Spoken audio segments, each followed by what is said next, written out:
Shalom Bapak Ibu Saudara yang dikasihi Tuhan. Mari saat ini sebelum kita bersama-sama merenungkan kebenaran firman Tuhan, saya mau mengajak setiap kita untuk masuk di dalam doa. Mari kita berdoa. Tuhan, kami bersyukur dan kami berterima kasih sebab kami memiliki Allah yang begitu baik dan begitu besar kasih-Nya dalam kehidupan setiap kami. Terkhusus kami bersyukur dan berterima kasih untuk kesempatan pada hari ini.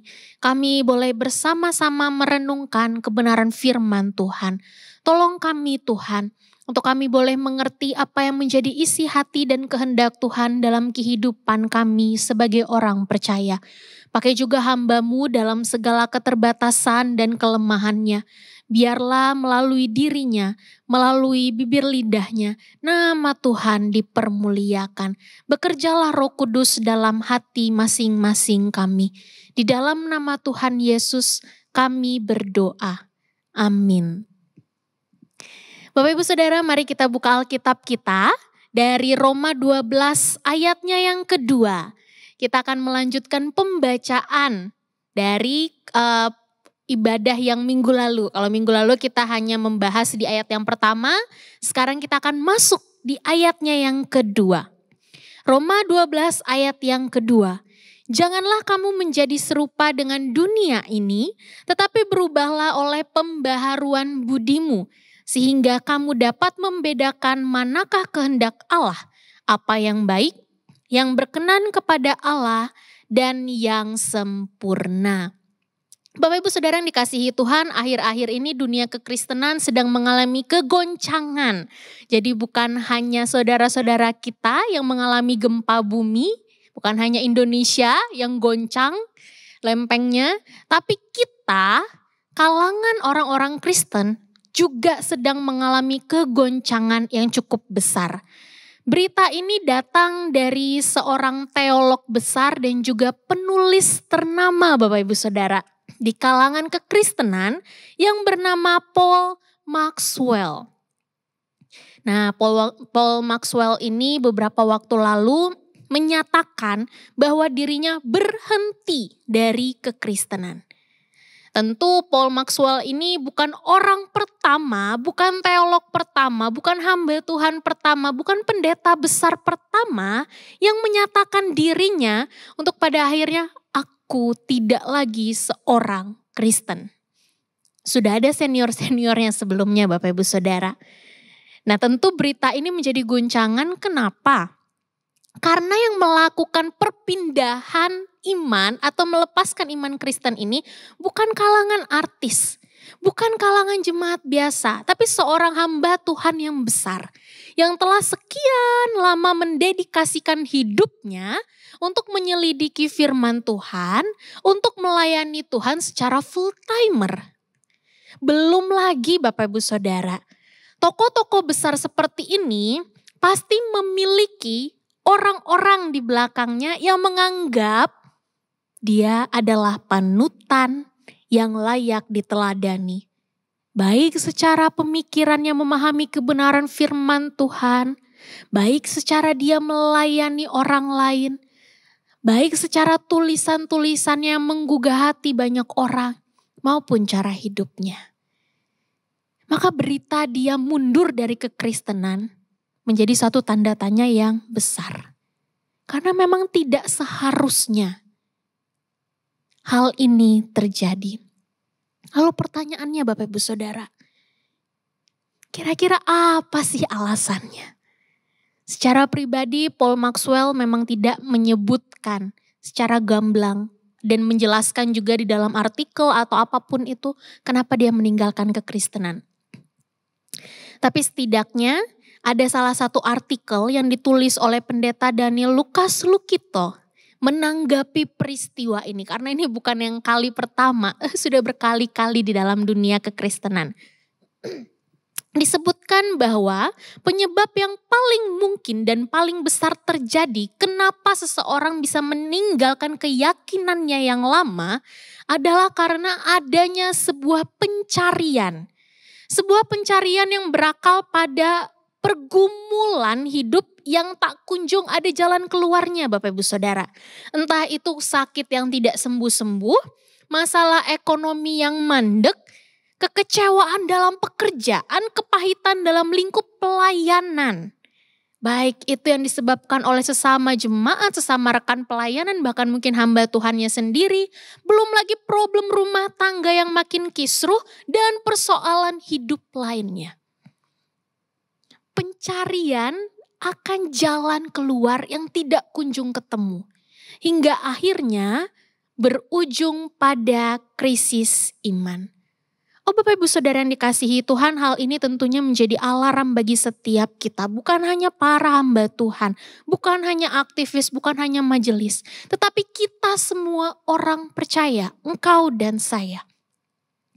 Kita sama seperti Paul Maxwell dan lain-lainnya. Kita sudah berkomitmen untuk hidup bagi Kristus, bukan? Bahkan itu sejak pertama kali kita menyatakan bahwa kita mau percaya bahwa Kristus adalah Tuhan dan Juru Selamat. Saat itu juga kita menyatakan komitmen, aku mau hidup bagi Kristus. Namun pertanyaannya Bapak Ibu Saudara, ketika persoalan hidup melanda engkau dan saya, ketika kita diletakkan pada dunia, pada masyarakat yang tidak cocok dengan kebenaran firman Tuhan, bagaimana kita menyikapinya? Berusaha mencari dengan kekuatan sendirikah? Atau kita tetap teguh berdiri pada komitmen yang telah kita pegang, yang telah kita nyatakan di hadapan Allah dan di hadapan umat-Nya. Bapak Ibu Saudara yang dikasihi Tuhan, minggu lalu kita sudah sama-sama belajar bersama dengan penginjil Yahya mengenai disiplin komitmen. Komitmen menyerahkan untuk hidup hanya bagi Kristus. Menjadikan hidup kita ini hidup yang kudus. Menjadi persembahan yang masuk akal. Persembahan yang sejati. Namun untuk memiliki hidup yang kudus sehingga berkenan di hadapan Allah dan menjadi persembahan yang masuk akal bagi Allah, bagi kita juga, maka ada satu disiplin lain yang perlu kita lakukan Bapak Ibu Saudara, yaitu disiplin pendirian.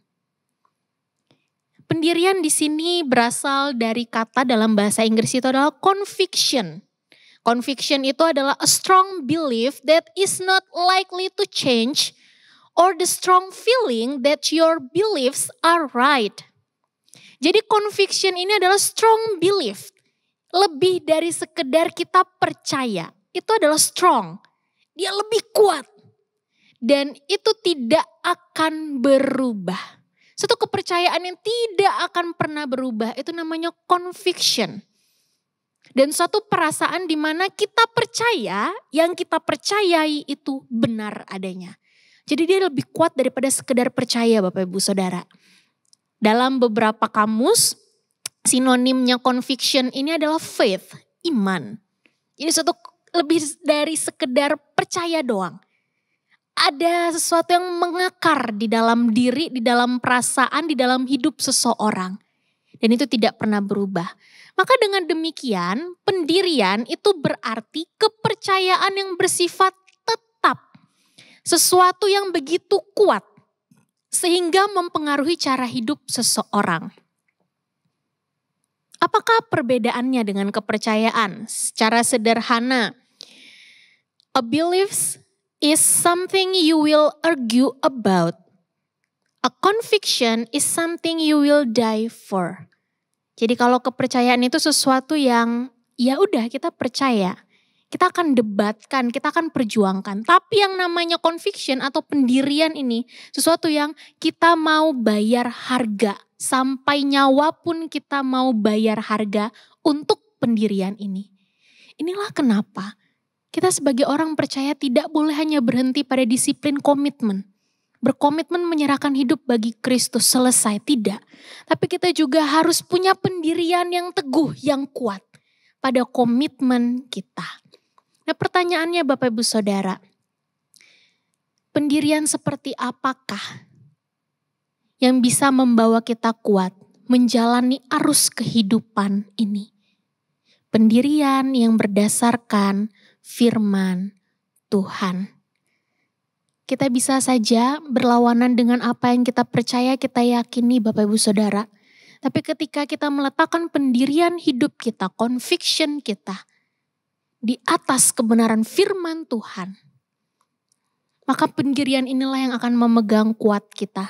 Dan kita tidak akan mundur darinya. Mari sama-sama kita lihat kembali dalam Roma 12 ayatnya yang kedua. Pada bagian ini Paulus memberikan kontras perbedaan antara menjadi serupa dengan dunia atau berubah oleh pembaharuan budi. Paulus dengan jelas mengatakan janganlah kamu menjadi serupa dengan dunia ini, tetapi berubahlah oleh pembaharuan budimu. Kenapa kita tidak boleh menjadi serupa dengan dunia ini Bapak Ibu Saudara? Oh, ini adalah pertanyaan sederhana yang saya yakin setiap kita juga tahu. Sebab kita adalah orang Kristen yang sudah ditebus oleh darah Kristus. Maka sejak saat itu kita bukan lagi milik kita sendiri, tapi milik Kristus. Maka hidup kita harus kompasnya itu mengarah kepada Kristus. Sehingga walaupun kita tinggal di dunia, lingkungan sekitar kita tidak boleh mempengaruhi cara hidup kita, cara berpikir kita sebagai murid Kristus. Kitalah yang harus mempengaruhi mereka. Kenapa dunia tidak boleh mempengaruhi kita? Karena keadaan dunia yang saat ini kita hidupi adalah dunia yang sudah jatuh dalam dosa Bapak Ibu Saudara. Semua mengejar, berlomba-lomba mengejar keinginan sendiri. Semua berlomba-lomba ingin menjadi hakim atas diri sendiri. Semua orang sedang berlomba-lomba menjadi Tuhan atas dunia ini. Ini dunia kita Bapak Ibu Saudara. Dan kita sebagai murid Kristus yang hidup di dalam dunia ini dipanggil bukan untuk menjadi serupa dengan dunia, tapi mempengaruhi dunia. Bapak Ibu Saudara tahu air? Air itu kan suatu zat ya, maaf, tolong saya dikoreksi kalau saya keliru. Yang kalau ditaruh di dalam wadah berbentuk apapun, dia akan mengikuti bentuk wadah itu. Kalau kita taruh di bak mandi yang kotak, ya kita akan melihat air itu bentuknya kotak. Kalau kita taruh air itu di dalam botol minum, ya kita akan melihat air itu bentuknya botol minum. Nah, kita sebagai orang Kristen tidak dipanggil untuk menjadi seperti air Bapak Ibu Saudara. Ketika dunia berlomba-lomba untuk menjadi orang-orang yang individualistik, lalu kita juga ikut-ikutan. Ketika orang-orang di luar sana mengejar harta, tahta dan wanita, kita ikut-ikutan. Ketika orang-orang di luar sana mengejar yang namanya kebanggaan diri, kita ikut-ikutan. Oh, dunia tidak. Kekristenan tidak mengajarkan kita untuk menjadi sama seperti dunia. Melainkan berubahlah oleh pembaharuan budimu. Bapak Ibu Saudara, berubahlah di sini itu dalam bentuk pasif. Dalam bahasa Inggris, terjemahan bahasa Inggris itu diterjemahkan be transformed. Artinya diubahkan. Ada satu ilustrasi yang bisa menggambarkan ini. Bagi Bapak Ibu yang sudah punya anak pasti sering kali ya, sering banget panggil anaknya. Katakanlah nama anaknya ini adalah Tommy. Tommy, sana pergi mandi, sudah sore. Kenapa kita suruh Tommy pergi mandi? Ya, selain karena sudah sore, ya karena Tommy ini pasti kotor, belum mandi. Namanya anak-anak suka main lah, main di luar, debu keringetan, apa sebagai macam. Jadi dia harus pergi mandi. Dia harus pergi mandi, lalu dia harus membasahi tubuhnya dengan air, lalu kasih sabun supaya bersih. Setelah keluar dari kamar mandi, Tommy sudah dalam keadaan bersih. Pertanyaannya Bapak Ibu Saudara, yang membersihkan tubuh Tommy itu sebenarnya apa sih? Tommy-nya sendiri atau ada pihak lain? Ada pihak lain. Air dan sabun. Kalau hanya Tommy sendiri tanpa air dan sabun, lalu dia disuruh membersihkan dirinya Bapak Ibu Saudara, gimana caranya? Dia hanya ambil debu-debu itu, lalu keringatnya dia ambil. Apakah itu akan bersih? Yang enggak. Enggak bersih Bapak Ibu. Pakai tisu pun tisu itu juga sesuatu yang lain bukan untuk membersihkannya. Dari kisah ini kita bisa melihat bahwa untuk membersihkan diri kita, untuk mengalami pembaharuan diri kita butuh pihak lain yang mengerjakannya, tapi kita juga butuh action untuk datang kepadanya. Pihak lainnya itu apa? Pihak lainnya itu Allah sendiri, Roh Kudus itu sendiri. Hanya Allah, hanya Roh Kuduslah yang mampu membaharui hati dan kehidupan kita. Tapi kita tidak bisa tinggal diam, buka tangan lalu mengatakan, Tuhan, aku mau hidup kudus. Amin. Lalu kita langsung kudus. Tidak, Bapak Ibu Saudara. Butuh aksi. Kita butuh datang kepadanya. Kita butuh tunduk di bawah kebenaran firman-Nya. Jadi ada dua hal. Sama seperti Tommy. Tommy tidak akan pernah bersih kalau dia tidak pergi mandi. Hanya menunggu air dan sabun yang datang kepada dia. Dia harus pergi ke kamar mandi. Menemui air dan sabun itu dan membiarkan air dan sabun itu membersihkan dia. Sama dengan kita. Maka dalam disiplin pendirian Bapak Ibu Saudara, kita tidak bisa mengerjakannya sendiri. Kita butuh yang namanya kuasa Allah Roh Kudus. Tapi kita juga harus datang kepadanya dengan cara tunduk di bawah kehendak firman Allah. Maka ketika kita berbicara soal berubahlah oleh pembaharuan budimu, itu sama saja dengan bawalah dirimu ke dalam pengaruh firman Tuhan yang mengubahkan. Berubahlah oleh pembaharuan budimu, sama saja dengan bawalah dirimu ke dalam pengaruh firman Tuhan yang mengubahkan. Bapak Ibu Saudara, perubahan ini, pembawaan diri kepada firman Tuhan yang mengubahkan, ini harus dilakukan terus-menerus. Tidak cukup satu kali, tidak cukup hari ini engkau melakukannya, kau tunduk di bawah firman Tuhan hanya hari ini yang tidak cukup. Harus besok, dan seterusnya. Sampai selama-lamanya. Dan pembaharuan ini harus dimulai dari akal budi kita. Dalam bahasa Inggris itu dipakai terjemahannya adalah mind. Akal budi kita. Pembaharuan ini terjadi dari dalam keluar. Inside out. Jadi harus dari akal budi kita dan keluar. Kenapa harus dimulai dari akal budi Bapak Ibu Saudara? Bruce Burton mengatakan bahwa and the change must begin in the mind where all thoughts and actions begin. Karena dari akal budilah semua pikiran dan tindakan kita itu bermula.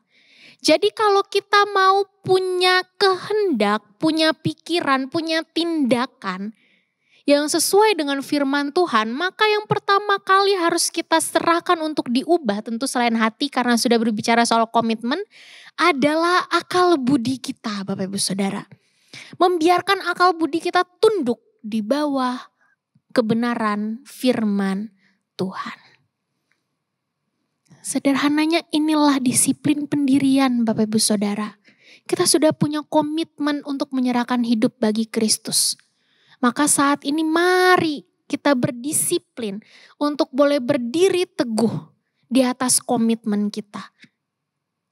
Berdasarkan kebenaran firman Tuhan. Sehingga kebenaran firman Tuhan inilah yang akan mengubahkan seluruh aspek hidup kita. Menolong kita menjalani kehidupan ini sesuai kehendaknya. Seperti yang Paulus katakan, sehingga kita tahu mana yang baik, apa yang berkenan di hati Allah. Sekarang, bagaimana caranya mengembangkan disiplin pendirian ini? Yang berdasarkan firman Tuhan. Yang pertama Bapak Ibu Saudara, tidak henti-hentinya, tidak bosan-bosannya kami para hamba Tuhan mau mengatakan, jangan lupa merenungkan kebenaran firman Tuhan di dalam pikiran dan hati kita. Ada sebuah lagu dari Pinkan Mambo yang mengatakan, siang dan malam aku tak kuasa melupakan bayangmu Bapak Ibu Saudara, kalau sama orang yang kita kasih aja siang dan malam kita bisa terus mengingat, merenungkan, oh dia mengasihiku dengan luar biasa. Masakan terhadap kebenaran firman Tuhan yang sudah kita yakini benar, amin, adanya, kita enggan merenungkannya siang dan malam. Maka untuk mengembangkan disiplin pendirian yang berdasarkan firman Tuhan, yang pertama kali harus kita lakukan adalah merenungkan firman Tuhan ini siang dan malam. Bukan hanya baca, tapi merenungkannya. Saat teduh, ya itu adalah istilah lebih gampangnya. Luangkanlah waktumu untuk memiliki waktu pribadi bersama dengan Tuhan di dalam saat teduh. Mendengar khotbah 1 minggu 1 kali tidak cukup Bapak Ibu Saudara untuk membuat pendirian kita kokoh di atas kebenaran firman Tuhan. Kita butuh waktu untuk merenungkannya. Lalu yang kedua adalah menyimpan firman Tuhan ini di dalam hati dan pikiran kita. Tidak hanya direnungkan tapi kita juga harus menyimpannya Bapak Ibu Saudara. Dan di komisi anak biasanya Lose membiasakan anak-anak untuk memiliki yang namanya itu ayat hafalan. Dengan tujuan ya ini supaya anak-anak terbiasa untuk menyimpan firman Tuhan itu bukan hanya di dalam pikiran mereka tapi juga di dalam hati mereka. Nah ini juga bisa kita lakukan dalam kehidupan kita sehari-hari. Misalnya hari ini Bapak Ibu Saudara sudah merenungkan firman Tuhan, sudah bersaat teduh. Lalu dapatlah ayat Roma 12 ayat 2. Mari yuk kita belajar bukan hanya mengingat ayat ini. Tapi kita juga mungkin bisa melafalkannya dalam keseharian itu. Kita tulis di buku atau di catatan atau dimanapun yang gampang kelihatan. Sehingga kita selalu ingat akan ayat yang sudah kita renungkan hari ini. Lalu yang ketiga Bapak Ibu Saudara, yang tidak kalah penting adalah melakukan firman Tuhan itu dalam kehidupan sehari-hari. Saya mau mengatakan satu fakta Bapak Ibu Saudara. Jerry Bridges dalam salah satu bukunya Discipline of Grace mengatakan satu kutuk bagi kalangan Kristen Injili hari ini adalah ketika kita duduk belajar firman Allah setiap pekan atau setiap minggu atau bahkan bersaat teduh pribadi dan mungkin juga ikut serta dalam kelompok penelaahan Alkitab atau pendalaman Alkitab tetapi tanpa niat serius untuk menaati kebenaran yang kita pelajari. Ini satu kutuk yang besar bagi kekristenan hari ini. Bagi setiap kita, tatkala kita rajin saat teduh, kita rajin belajar firman Tuhan, tapi tanpa pernah ada niat untuk taat melakukannya. Bapak Ibu Saudara, disiplin pendirian yang berdasarkan firman Tuhan tidak hanya berhenti pada aksi kita merenungkan firman Tuhan dan menyimpannya dalam hati dan pikiran kita. Tapi harus terus berlanjut sampai kita taat melakukannya. Maka pada akhirnya disiplin pendirian ini pun boleh semakin berkembang. Keyakinan kita bukan hanya sekedar strong, tapi lebih kuat lagi.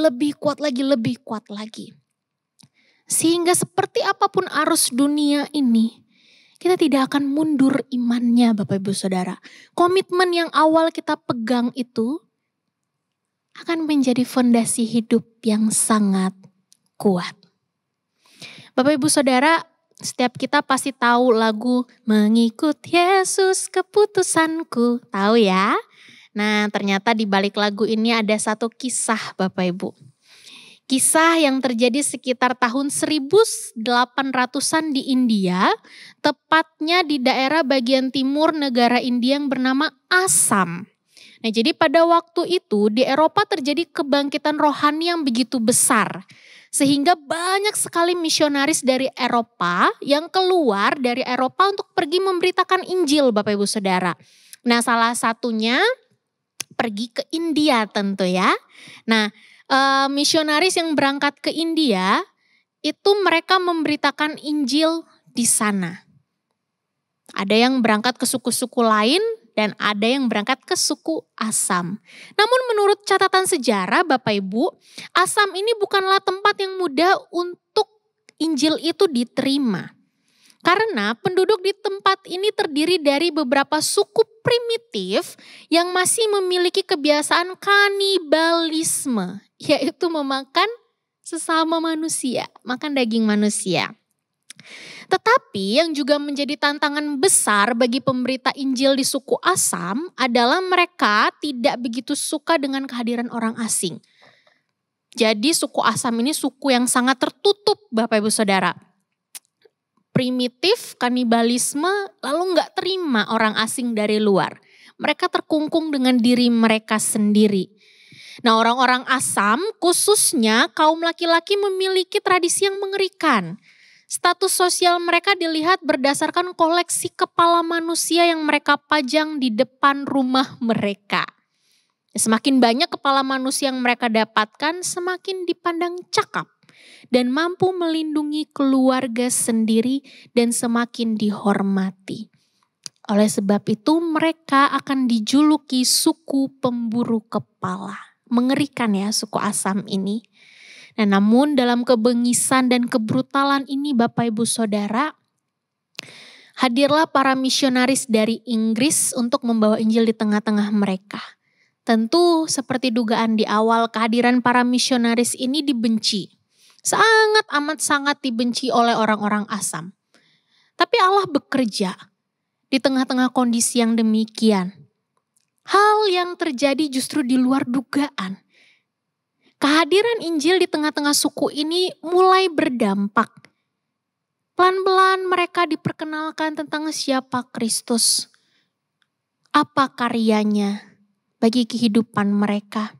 Sehingga akhirnya ada satu keluarga Bapak Ibu Saudara yang terdiri dari suami istri dan 2 orang anak. Mereka pada akhirnya memutuskan untuk percaya kepada Kristus, menerima Kristus sebagai Tuhan dan Juru Selamat hidup mereka. Tidak hanya berhenti sampai di situ, iman mereka ini, kepercayaan mereka ini akhirnya mulai berdampak ke beberapa orang di sekitar kehidupan mereka. Akhirnya mulai muncullah beberapa keluarga lagi yang memutuskan untuk percaya kepada Kristus. Bapak Ibu Saudara mendengar kabar ini, tentu ini menjadi satu lampu merah ya. Lampu merah bagi keluarga ini. Karena apa? Kabar ini akhirnya terdengar sampai ke kepala suku Bapak Ibu Saudara. Kepala suku yang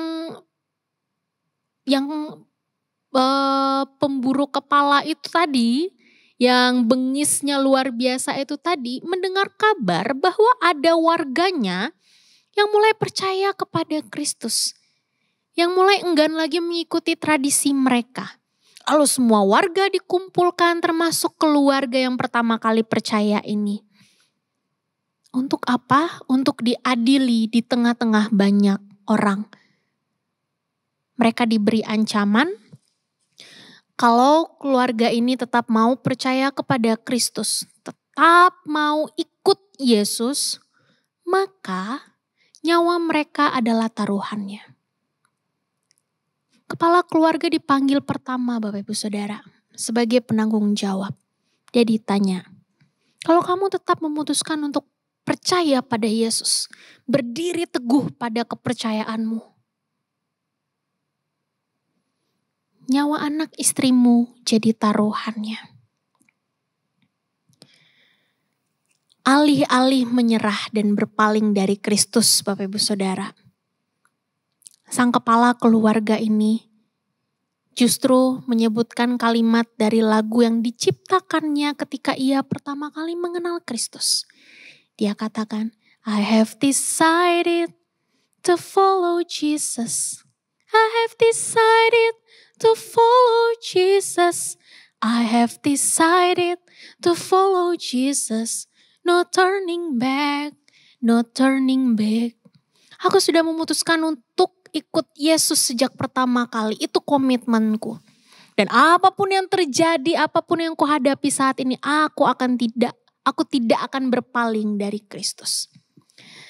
Bapak Ibu Saudara mendengar pernyataan ini, kepala suku ini marah besar. Lalu akhirnya dia memerintahkan anak buahnya untuk membunuh kedua anak bapak tadi. Sehingga di hadapan sang papa, dia melihat anaknya mati, Bapak Ibu Saudara. Karena dia berdiri teguh pada komitmen yang telah dia nyatakan di awal. Tidak sampai di situ, ditanya lagi oleh kepala sukunya, jadi kamu mau tinggalkan imanmu dan kembali kepada tradisi kita atau nyawa istrimu taruhannya? Sekali lagi pria ini menjawab, "Do not go with me, still I will follow. Do not go with me, still I will follow. Do not go with me, still I will follow. No turning back, no turning back." Meskipun tidak ada orang yang ikut aku tidak akan mengingkari Kristus. Kepala suku makin marah Bapak Ibu Saudara, dan benar istrinya dibunuh di depan matanya. Terakhir yang menjadi taruhannya bukan nyawa anak istri, tapi nyawanya sendiri. Apakah Bapak ini putus asa Bapak Ibu Saudara? Apakah dia akhirnya mengalami krisis iman lalu memutuskan untuk meninggalkan Kristus demi penerimaan dunia? Meninggalkan komitmennya untuk mengikut Kristus demi penerimaan sang kepala suku? Tidak. Ketika diperhadapkan pada pertanyaan terakhir, kau tinggalkan imanmu atau nyawamu habis? Maka pria ini mengatakan, "The cross before me, the world behind me, no turning back." Salib di depan, dunia di belakang. Aku tidak akan ingkar. Dan saat itu adalah ucapan terakhir yang keluar dari mulutnya. Pria itu pun mati di hadapan banyak orang.